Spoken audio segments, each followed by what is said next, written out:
जैसा कि थंबनेल में आपने पढ़ा कि एक मंत्र से मैंने सारी शक्तियां प्राप्त की। एक साधे सब सधे, सब साधे सब जाए, इस बात को आप याद कर लो। जो लोग जल्दबाजी के शिकार होते हैं वो जीवन में बहुत कुछ खो देते हैं, मंजिल पास होते हुए भी उनसे दूर हो जाती है। तो इसलिए कहता हूं, और हमारे पूर्वज भी कह गए हैं कि एक साधे सब सधे, सब साधे सब जाए। तो एक चीज को साध लीजिए, निश्चित रूप से खुशहाली आपके जीवन में आ जाएगी। अब क्या करें हम, कौन सा रास्ता ऐसा पकड़ें कि मेरा परिवार और मैं खुशहाल हो जाएं? तो जो मैं बात बताने जा रहा हूं, इस बात को अच्छी तरीके से आप अनुभव कर लीजिए और अपने जीवन में इसे एक रूटीन में ला दीजिए। आप खुद देखेंगे कि वाह, इतने छोटे से विधान से जीवन बदलने लगा, मजा आ गई। भैया, सबके अपने इष्ट होते हैं, अपने आराध्य होते हैं, सबके अपने कुल देवी और देवता होते हैं। जिनको अपने कुल देवी देवता के बारे में नहीं पता और दर दर की ठोकरें खा रहे हैं, या फिर वो अपने कुल देवी देवता की पूजा करना चाह रहे हैं, अपने इष्ट की पूजा करना चाह रहे हैं, मगर सही तरीके से नहीं कर पा रहे हैं, सालों साल से वो पूजा करते चले आ रहे हैं, मगर उनको कोई फल प्राप्त नहीं हो रहा है, तो आज इस वीडियो को आप देख लीजिए। ये वीडियो खास तौर से आपके लिए है। इस वीडियो को देखने के बाद और समझ लीजिए तो निश्चित रूप से आपको कहीं भटकने की जरूरत नहीं पड़ेगी। ना राम मिलन पंडा के पास आना पड़ेगा, ना कहीं और जाना पड़ेगा। आप जहां जाएंगे तीर्थ में केवल दर्शन के उद्देश्य से जाएंगे, क्योंकि आपके पास वो सारी चीजें होंगी पहले से जो होनी चाहिए। खुशहाली, संपन्नता, निरोगी काया, निरोगी माया, ये सब होनी चाहिए, ये सब आपके पास रहेंगे। हम किसी तीर्थ में गए तो हम वहां पे दर्शन करेंगे, अपने जीवन को सार्थक करेंगे, मांगने के लिए नहीं जाएंगे, केवल दर्शन करके अभिभूत होने जाएंगे।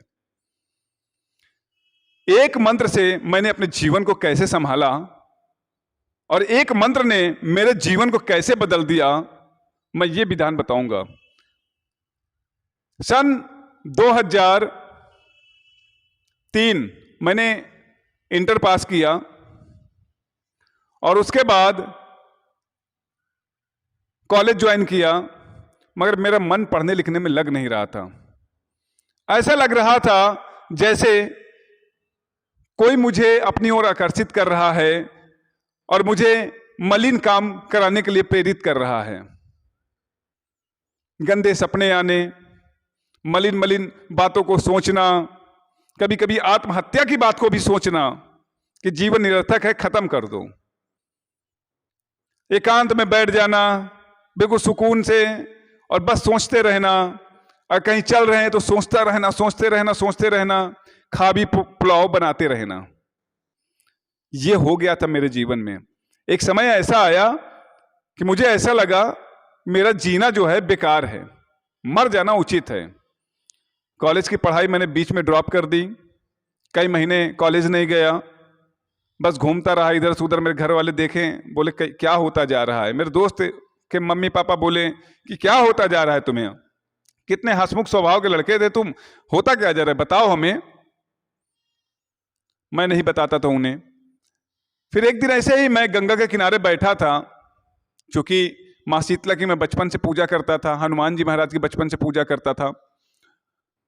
और एक दिन गंगा किनारे ऐसे बैठा था, अचानक से एक महात्मा जी आए, जान पहचान के ही थे, बस वो दूर से थे, वो उस दिन आए और बोले, कस राम मिलन कैसे हो। उनको देखकर मेरे चेहरे पर खुशी हुई, एक मुस्कुराने की आदत है मेरी। तो मैंने कहा, महाराज बस आपका आशीर्वाद है, कैसे हैं। मेरे पास बैठे और विश्वास नहीं मानेंगे, उन्होंने वो कह दिया कि मैं चौंक गया कि क्या हुआ, जीवन अच्छा नहीं लग रहा है तुम्हें, मरने की सोच रहे हो। मेरा दिल धड़कने लगा जोर से और रोना आ गया कि मैं खूब रोऊं, खूब रोऊं। अब बिल्कुल आंख से आंसू भर आए और मैंने कहा, महाराज आपने कैसे बता दिया। बोले, तुम्हारे चेहरे पर लिखा है, तुम ये सोच रहे हो। तो मैंने सारी बात वृत्तांत उन्हें बता दिया। उन्होंने मुझे कहा कि कॉलेज ज्वाइन करो तुम और सब परमात्मा पर छोड़ दो, और एक विधान बता रहा हूं, उस विधान को आप कर लो। केवल उन्होंने मेरे इष्ट आराध्य से मेरी मुलाकात करवा दी। मुलाकात कैसे करवा दी? सिर्फ और सिर्फ उन्होंने एक नियम दे दिया कि बस सुबह उठना है, कितनी भी इमरजेंसी हो जीवन में, कितनी भी इमरजेंसी हो, बिना इस पूजा को किए हुए घर से बाहर नहीं जाना। केवल इस पूजा को भैया कर लो और चले जाओ। क्या पूजा क्या थी? सिर्फ और सिर्फ अपने इष्ट आराध्य के नाम की पूजा थी। 2 अगरबत्ती उनको जला देना है। जो उनका, जैसे हम नाम अगर चालीसा पढ़ना चाहते हैं तो उनका चालीसा पढ़ लेंगे, नाम लेना जानते हैं तो नाम ले लेंगे। जैसे भी हम श्रद्धा सुमन अर्पित कर सकते हैं उनको, रूटीन में मैंने देना प्रारंभ किया। भैया समय तो लगा। मैं सेकेंड ईयर में गया, फर्स्ट ईयर पास कर लिया किसी तरह, सेकेंड ईयर में गया तो मेरा एक पूरा माहौल ही बदल गया। वहां से खुशहाली आ गई चेहरे में, पढ़ने में मन लगने लगा, अन्य काम मैं करने लगा। तो ऐसे होती है कृपा। तो भैया ये कृपा आप भी प्राप्त कर सकते हैं अपने आराध्य की, ये अपने अपने कुल देवी देखो। अगर रूटीन में प्रतिदिन पूजा करना प्रारंभ कर दो, खुशहाली आना प्रारंभ हो जाएगी। और विश्वास ना हो, 6 महीना इसे करके लगातार देख लो आप, बिना उनकी पूजा करे घर से बाहर मत निकलना, और 6 महीना बाद आप देखोगे कि आपके जीवन में बाहर आना प्रारंभ हो जाएगी। आपके जीवन में जो संकट है वो दूर होना शुरू हो जाएंगे। आर्थिक संकट दूर होगा, मानसिक संकट दूर होगा, शारीरिक संकट दूर होगा। आप करिए, लाभ लीजिए। ऐसे इसी प्रकार के आप अगर वीडियो देखना चाहते हैं तो मेरे चैनल को आप सब्सक्राइब कर लीजिए, और हम लोग मिलते हैं इसी प्रकार के कुछ अगले वीडियो में। तब तक के लिए जय मां शीतला।